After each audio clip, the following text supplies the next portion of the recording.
लोहारू से सांवरमल वर्मा की रिपोर्ट।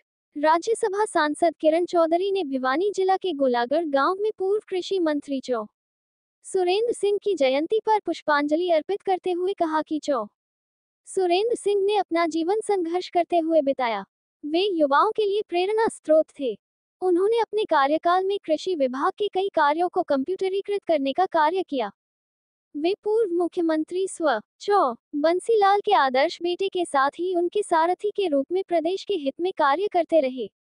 आज उनके दिखाए मार्ग पर उनके सभी कार्यकर्ता चल रहे हैं। राज्यसभा सांसद ने बताया कि चौ सुरेंद्र सिंह की याद में आज विशाल रक्तदान शिविर का भी आयोजन किया गया, ताकि डेंगू के प्रकोप के चलते डेंगू से पीड़ित व्यक्तियों को प्लेटलेट्स व रक्त की कमी भी न रहे। इस मौके पर चौ सुरेंद्र सिंह की याद में लगवाए रक्तदान कैंप में दोपहर तक 176 यूनिट रक्त भी एकत्रित किया गया।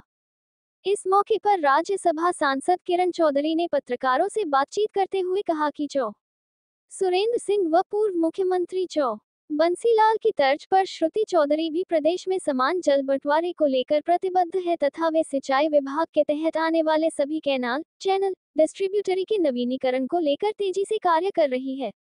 उन्होंने कहा कि दक्षिण हरियाणा में मरुस्थलीकरण को रोकने के लिए इस क्षेत्र में पानी की विशेष व्यवस्था की जाएगी। इसके लिए सिंचाई विभाग में वाटर कंजर्वेशन पर कार्य किया जा रहा है, ताकि दक्षिण हरियाणा के इस क्षेत्र में पीने व सिंचाई के पानी की कमी न रहे। वहीं पत्रकारों से परिसीमन के मुद्दे पर पूछे गए एक सवाल के जवाब में उन्होंने कहा कि परिसीमन की प्रक्रिया 2026 में शुरू होगी। इसके तहत हरियाणा प्रदेश में लोकसभा व विधानसभा की सीटों में बढ़ोतरी होगी। एक सवाल के जवाब में किरण चौधरी ने कहा कि भिवानी का मेडिकल कॉलेज के भवन का निर्माण कार्य लगभग पूरा हो चुका है। कैबिनेट मंत्री श्रुति चौधरी जब सांसद होती थी, तब उन्होंने अपने कार्यकाल में भिवानी के मेडिकल कॉलेज को मंजूर करवाया था।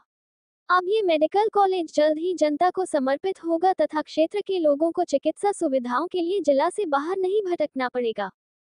पहली पुण्यतिथि, हाँ राम प्रताप जी सही कह रहे हैं, पहली पुण्यतिथि में तो हमने इतना बड़ा रक्तदान किया था, इसमें अर्जुन सिंह जी आए थे, आपको याद होगा, और बहुत सारे लोगों ने 500 से मेरे ख्याल में 1000 से ऊपर उस समय रिकॉर्ड बनाया था।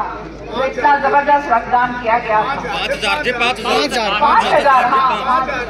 मैं भी अब उम्र होती जा रही है ना, तो थोड़ा मोटी जा रही हूँ।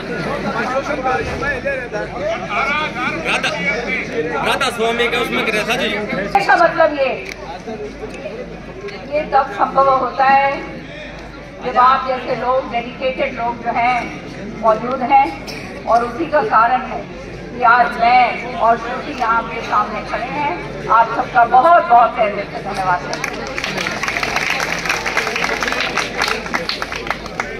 बेटियों ने यहाँ पे डांस दिखाया, 2 बेटियों ने बहुत प्यारा डांस था, लेकिन जिस गाने के ऊपर डांस कर रही थी वो और भी प्यारा। तो ये इसके लिए गाना बनाया भाई, तुम्हारे को बहुत बहुत बधाई देती हूँ, क्योंकि ये बात सत्य है, बेटियों को जितना ज्यादा हम प्रोत्साहित करेंगे, जितना ज्यादा आगे बढ़ाएंगे, उतना ज्यादा हम खुशहाल होंगे। इसका मतलब ये नहीं है कि बेटों को जो है नजरअंदाज कर दो, बेटे भी उतने ही अहमियत है। ये पहिए हैं, वो कहते हैं ना गाड़ी के 2 पहिए हैं बराबर के, और इनको बराबर अगर मान सम्मान और इसका पालन पोषण सही तरीके से होगा, निश्चित तौर पर आने वाले समय में हमारे इलाके का नाम आगे और बढ़ेगा। यहाँ पर हमारे जो बच्चे हैं, बेटियां जो हैं, उनको किसी भी तुलना में कम मत समझना। आज जो मैं खड़ी हूँ तुम्हारे सामने, बेटी हूँ, अब तो माँ के बराबर माँ ही हूँ, लेकिन श्रुति जो तुम्हारी अब मंत्री बनी, वो भी आपकी बेटी।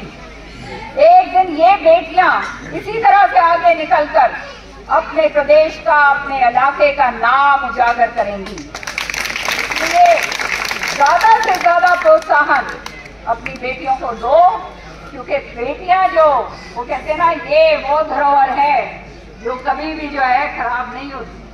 हमेशा इस धरोहर को संभाल के रखोगे तो आने वाले समय में बुढ़ापे तक जो है तुम्हारे को वो वापस करे। 2 घर संभालती। और बच्चों, आप लोग खूब पढ़ाई करो। अब जो है हिंदुस्तान के अंदर तुम्हें मालूम होना चाहिए, और बेटियों को खास तौर से मैं कहना चाहती हूँ कि माननीय प्रधानमंत्री जी ने, मोदी जी ने 33% आरक्षण पार्लियामेंट के अंदर महिलाओं का कर दिया। तो जैसे मैं एमपी हूँ, श्रुति मिनिस्टर है, तुम्हारे में से इसी तरह से एमपी मिनिस्टर भी आगे बनेंगी, पार्लियामेंट के अंदर जाओगे तुम लोग। तो पढ़ाई लिखाई करो, डॉक्टर बनो, इंजीनियर बनो, जो तुम्हारी मर्जी आए वो करो। हमेशा वो कहते हैं ना, जो सपने देखते हो वो सपनों को ये मत सोचो सपने पूरे नहीं होते। मेहनत करोगे, आगे बढ़ोगे, सपने भी पूरे होंगे। ठीक है ना। आज आपके अध्यापकों ने, यहाँ पे जितने भी हमारे सीनियर स्कूल के जो पदाधिकारी हैं, प्रिंसिपल साहब ने और बाकियों ने एक बहुत बड़ा लंबा चौड़ा ज्ञापन सौंप दिया। मेरा काम जो है, कोशिश करती हूँ कि हाथ की हाथ हो जाए।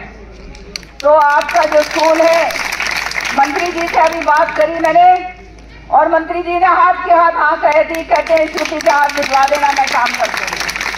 तो आपको बहुत बहुत बधाई देती हूँ, और मुझे पूरी आशा है कि आने वाले समय में हमारा ये गोलागढ़ का जो स्कूल है, इसको जो है 4 चांद और लगेंगे और हमारे बच्चे और आगे चलते। श्रुति के पास एक ऐसा विभाग आ गया जो विमेन एंड चाइल्ड, बहनों के लिए बहुत ही लाभदायक। तो वहां पर भी अब जो है श्रुति आज इसलिए नहीं आ पाई क्योंकि सारी जो है उसकी, वो कहते हैं ना, एक मीटिंग के बाद एक के बाद पूरा सुबह से लेकर रात तक वो मीटिंगों में बैठ रही है, समझ रही है कहाँ पे क्या है, किस तरह से करना है। और निश्चित तौर पे मैं आपको बता सकती हूँ, जो विभाग उसके पास है उसमें आप लोगों को कोई भी कमी कहीं भी नजर नहीं आएगी। एक बात और कहना चाहती हूँ, मुझे मालूम है 10 साल बीते बैठे हम, तो पे बातचीत हुई है और क्या कैसे कार्यकारिणी को आगे बढ़ाने की तरफ ध्यान दिया जाए। हमारे माननीय प्रदेश अध्यक्ष मोहनलाल बडोली जी ने आज दिशा निर्देश दिए हैं। 8वें नंबर पे जो है हमारा जो है सदस्यता अभियान जो है, आज हमारा जो भिवानी जिला है वो 8वें नंबर पर है। और सबसे यही प्रार्थना कर रही हूँ मैं कि जो है इसको 1 नंबर पे लाने की कोशिश हमारे सारे कार्यकर्ता करेंगे, और जो है ताकि सारे हरियाणा को पता चले भिवानी अव्वल नंबर पे है। क्या कितने सदस्यों को बनाए जाने का टारगेट रखा गया है? 60 लाख लोगों ने भाजपा को वोट दिए है, तो 50 लाख कम से कम हर एक परिवार के अंदर जो है उसके परिवारजन भी जो हैं उनको भी बनाया जाए। हमारा यही लक्ष्य है ताकि हमारे को और पार्टी को मजबूती मिले, और हम जो है मजबूती के साथ विकास के काम प्रदेश के लिए, प्रगति के लिए और देश की प्रगति के लिए कर पाएं। पूरे प्रदेश में नई विधानसभा बनाए जाने की खर्चा आई है, तो ऐसे में इसकी जरूरत है, परिसीमन के बाद आवश्यकता है, तो कैसे कार्य आगे बढ़ाए, सेंटर से किस प्रकार की मंजूरी मिल पाई है? सेंटर ने पूरी मंजूरी दे दी है। जो मंत्रालय है पर्यावरण का, उन्होंने मंजूरी दे दी है। 12 एकड़ ज़मीन जो है हरियाणा ने पंचकुला से जो है कि इसको दी है अपने चंडीगढ़ में। 10 एकड़ के अंदर हमारी विधानसभा बनेगी, और ये बहुत बड़ा मान सम्मान की बात है हरियाणा के लिए कि इतने सालों के बाद ये जो है भाजपा सरकार की नीतियों के कारण और काम के कारण जो है ये संभव हो पाया है। तो ये हरियाणा वासियों के लिए एक बहुत बड़ी उपलब्धि है। धन्यवाद।